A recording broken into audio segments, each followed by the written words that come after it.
어두운 침묵 속에서도 난 믿네.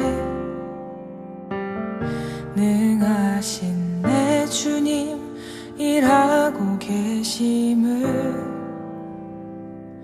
보이지 않아도 들리지 않아도 약속하신 대로 행하고 계시네. 하지만 그리 아니하셔도 믿네. 선하신 내 주님 나 사랑하심을 나 바란 그대로 이뤄지지 않아도 깊으신 뜻대로 예비해 두셨네. 믿음에 믿음을 더하여 주님의 크신 손 붙들리 나들일 고백은 주 사랑합니다. 마침내 주. 새벽을 함께 하신 성도님들 사랑하고 축복합니다. 어제 우리가 놀라운 말씀을 같이 은혜를 나눴죠. 아합이 벤하닷의 굉장한 경고, 위협 가운데서 자신이 처음엔 위축이 됐지만 두 번째엔 신하들과 장로들에게 의견을 묻고 그 다음에 내가 그것에 대해서 굴복하지 않겠다. 네가 이미 싸운 것처럼 얘기하는데 일단 싸워보고 얘기하자 라는 식으로 얘기를 합니다. 그리고 오늘 본문에는 한 선지자가 와서 하나님께서 이 전쟁에서 일하고 계신다라는 것을 알려주세요. 그러면서 핵심되는 말씀을 알려주시는데 내가 오늘 그들을 너의 손에 넘기리니 너는 내가 여호와인 줄을 알리라. 본문의 핵심은 전쟁의 승리가 아니라 하나님을 아는 데 있더라라는 겁니다. 하나님은 위기 속에서 여전히 일하고 계심을 또 살아계신 하나님이라는 사실을 드러내시고 알려주고 계시죠. 앞서 열왕기상 19장에서 이스라엘은 영적 타락으로 깊이 빠져들고 있었습니다. 누구 때문에요? 아합과 이세벨 때문에요. 이세벨이 데리고 온 바알의 선지자와 아세라의 선지자들이 온 이스라엘, 북이스라엘을 이야기합니다. 북이스라엘에 퍼져 있었어요.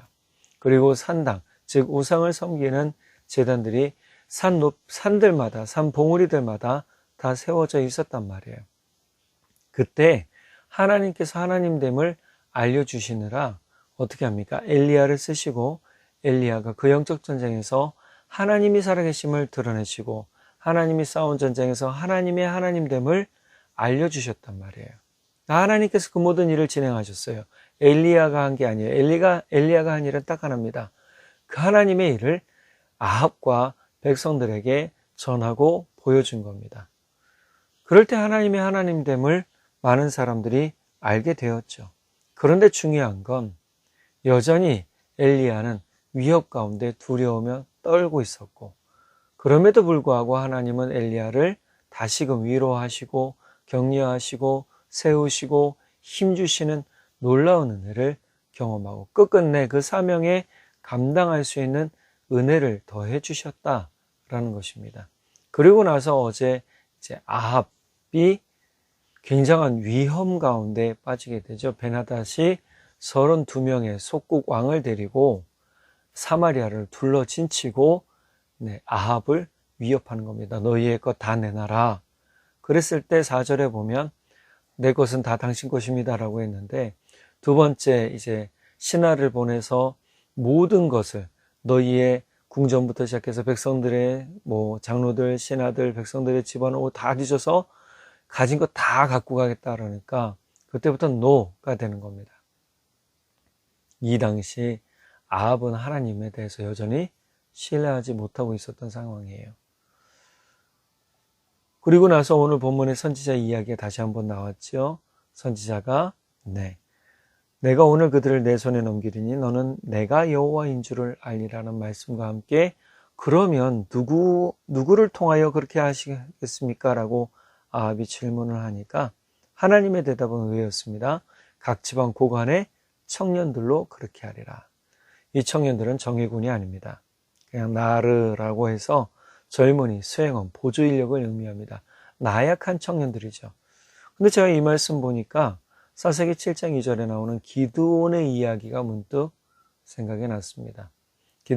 사사기 7장 2절에 보면 내가 거느린 군대의 수가 너무 많다. 이대로는 내가 미디안 사람들을 내가 거느린 군대의 손에 넘겨주지 않겠다.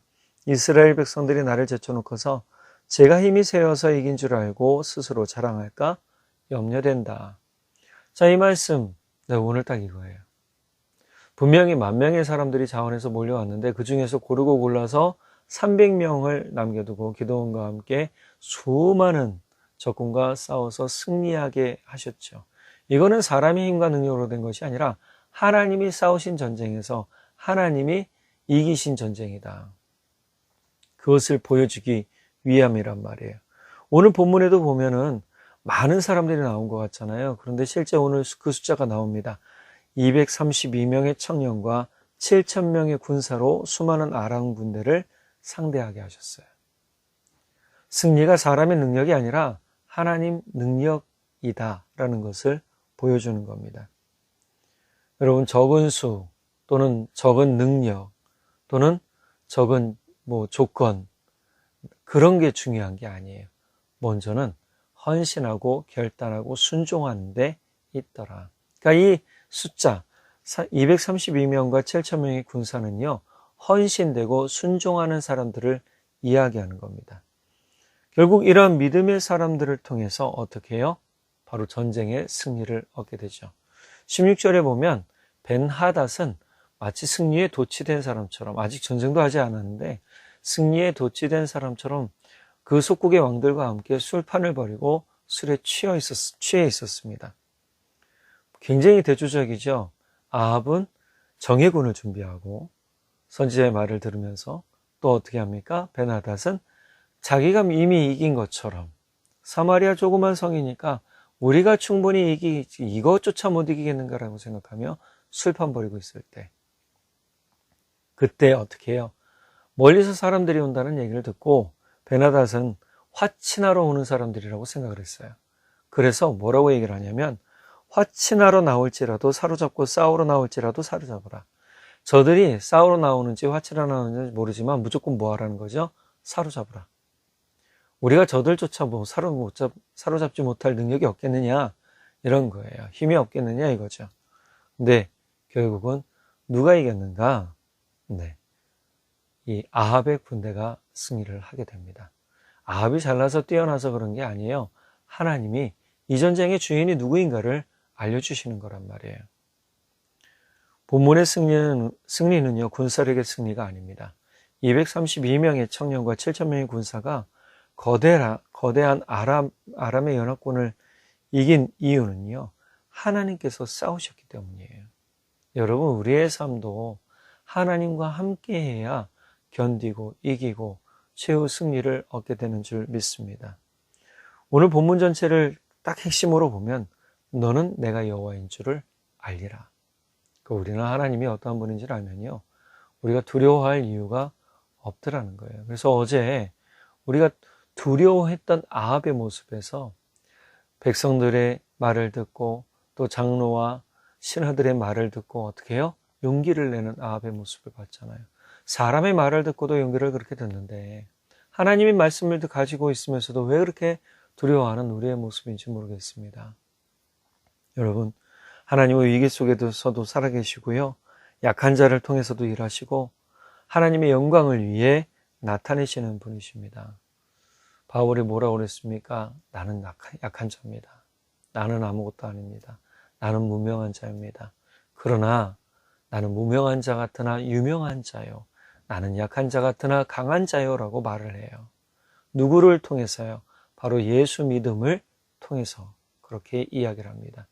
여러분, 우리 인생 별거 아니라고 생각할지 모르지만 하나님과 함께하는 인생, 예수님과 함께하는 인생이 진짜 강한 인생이요, 하나님의 능력 가운데 사는 인생인 줄 믿으시기 바랍니다. 그러므로 용기를 내십시오. 너무 걱정하지도 마시고 염려하지도 마시고 문제가 있다면, 또 넘어가야 될 산이 있다면, 해결해야 될 모든 과정들이 있다면 여러분 하나님께 지혜를 구하시길 바랍니다. 오늘 아합에게 능력을 주신 게 아니라 아합에게 지혜를 주신 거예요, 하나님이. 그러니 이 지혜를 가지고 싸웠을 때 어떻게 해요? 기회를 보고 쳐들어가서 끝끝내 승리하게 되죠. 지금 우리 앞에 있는 문제의 크기보다 하나님을 더 크게 바라보시기 바랍니다. 우리는 자주 내게 무엇이 있는가를 묻죠. 내가 이만큼 있으면 하나님 섬기겠습니다. 내가 이만큼 있으면 하나님께 드리겠습니다. 아니요. 여러분, 우리는 나 자신 먼저 하나님 앞에 헌신하는 시간들이 반드시 있어야 되는 거예요. 무엇이 있어서가 아니라 나를 먼저 드리는 시간이 있어야 된다는 겁니다. 그래야 하나님이 일하시기 시작합니다. 그리고 그 은혜는 우리의 영광이 되고 더불어 하나님 앞엔 더욱 큰 영광이 되는 것이죠. 적은 수가 문제가 아닙니다. 적은 능력이 문제가 아닙니다. 적게 가진 것이 문제가 아닙니다. 하나님이 함께 하시면 불가능은 가능이 되고 또 모든 어려움은 이김이 됩니다. 극복이 되는 것입니다. 그러니 오늘 하루도 우리 성도님들 힘을 내시고 우리 살아계신 하나님과 함께 하나님의 살아계심을 선포하며 나아가는 믿음의 삶이 되시기를 예수님의 이름으로 축복합니다. 기도하겠습니다. 사랑의 하나님 아버지 참 감사합니다. 오늘 하루도 우리에게 힘 주심을 믿고 감사드립니다. 지혜 주심을 믿고 감사드립니다. 용기 주심을 믿고 감사드립니다. 우리 살아계신 하나님이 우리와 함께 할 때, 아니 우리가 그 살아계신 하나님을 온전히 의지하며 우리의 왕이요, 우리의 대장이요, 우리의 모든 선봉인 것을 고백할 때 하나님 앞서 일하시고 길을 여시며 놀랍도록 은혜의 문을 여시고 놀랍도록 불가능을 가능케 하시는 줄 믿습니다. 그저 우리는 하나님의 지혜만 구합니다. 우리에게 오늘 하루도 세상을 살아갈 지혜, 더불어 세상을 이겨갈 지혜를, 믿음의 지혜를, 말씀의 지혜를 더해 주시고 우리가 살아계신 하나님을 더욱 높이며 찬양하는 은혜의 삶을 살도록 성령 하나님 도우시고 인도해 주십시오.